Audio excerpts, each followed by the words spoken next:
Now, I say I'm excited, and I really mean that. Today's video is Plural Marriage in Nauvoo, lesson 22.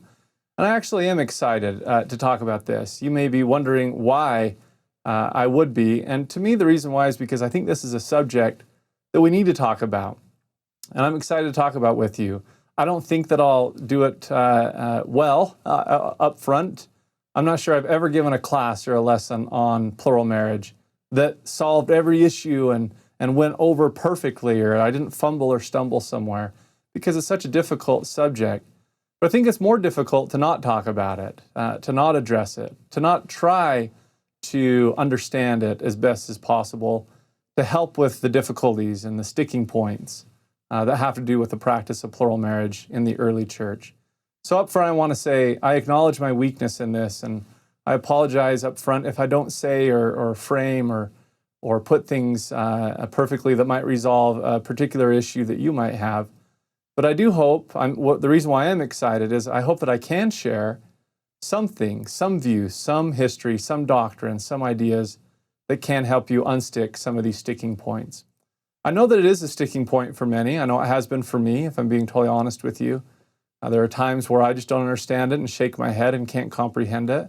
But I know it as well because when I survey my students at Brigham Young University, I one time did a pre-class survey with over 500 of my students where they anonymously answered a bunch of questions just so I could understand where they were coming from and know how to address and approach things. And on one of the questions I asked them, I said, which of the following items, if any, have caused you to doubt or question the truthfulness of the gospel?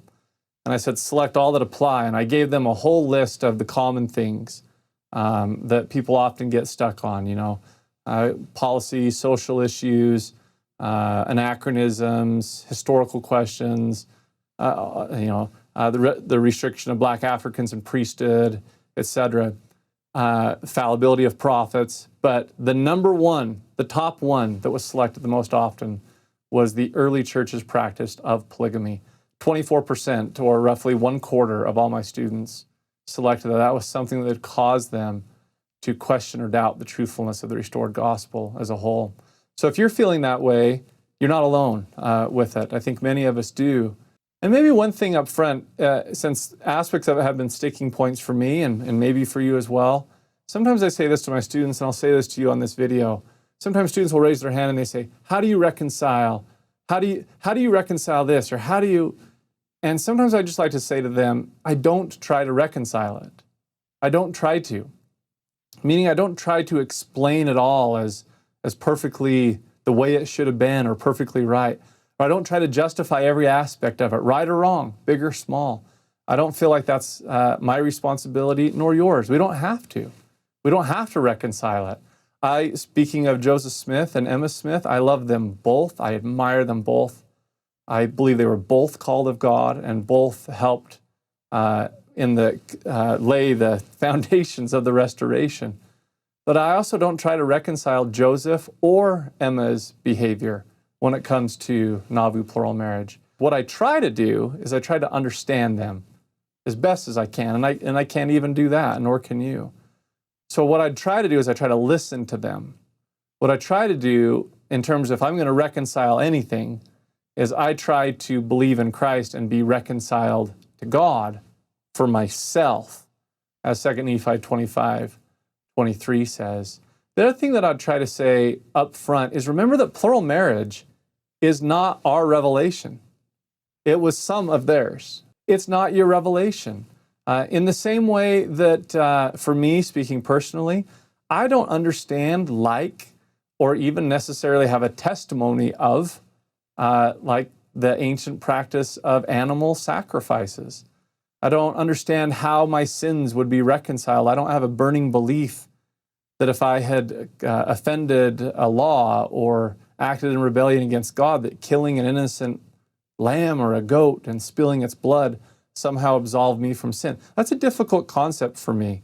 And I don't find a lot of joy in it. I don't find a lot of understanding in it. I don't find a lot of value in it for myself. And the reason why I don't care about that is because that's not my revelation. God is not teaching me or you to do that. He's told me that I need to have a broken heart and a contrite spirit. and offer up my repentant, broken heart as a sacrifice. So I think that's also a good thing. Just remember that line. Plural marriage is not our revelation. It was others' revelations in the past today.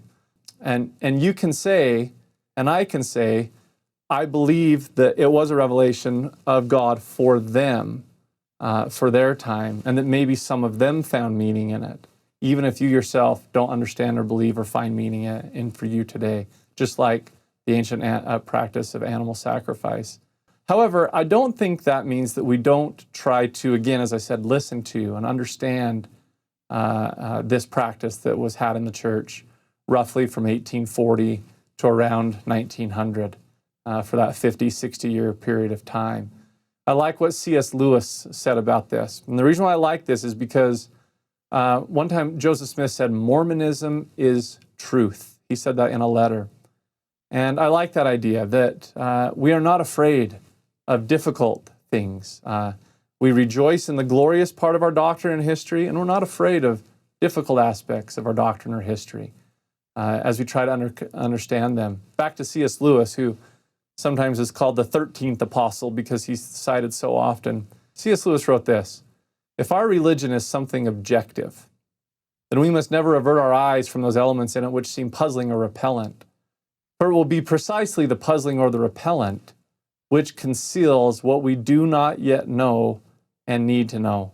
The truth which you do not know, and which you need must, in the very nature of things, be hidden precisely in the doctrine you least like and least understand.